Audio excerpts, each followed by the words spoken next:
Ipinag-utos na ng pamunuan ng pambansang pulisya sa mga tauhan nito sa Mindanao na tutukan ang posibleng diversionary tactics na ginagawa ng bandidong Abu Sayyaf. At mula sa Camp Crame, may report si Lea Ilagan live. Go ahead, Lea.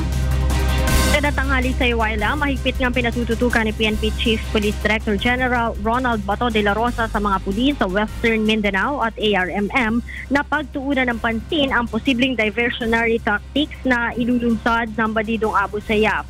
Ito'y upang malihis ang atensyon ng militar at pulis na nagsasagawa ng operasyon sa kuta ng mga ito sa sulok. Ayon kay PNP Chief, posibleng maglunsad ng pambobomba ang bandidong grupo sa mga urban centers kasunod ng Davao bombing kaya't mahigpit itong pinababantayan.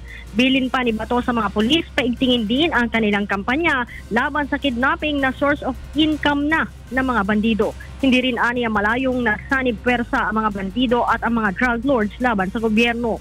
Satisfied naman si PNP Chief sa security measures na ipinatupad ng PNP Region 9 kung saan nagsanib pwersa naman ang PNP Maritime Group at PNP Special Action Force. Ikinatuwa rin ng general na maraming water asset ang PNP sa Region 9 na malaking tulong sa ginagawa ng mga itong pagpapatrolya sa karagatan. Balik sa iyo, Ella. Maraming salamat sa iyo, Lea Ilagan mula sa Camp Crame.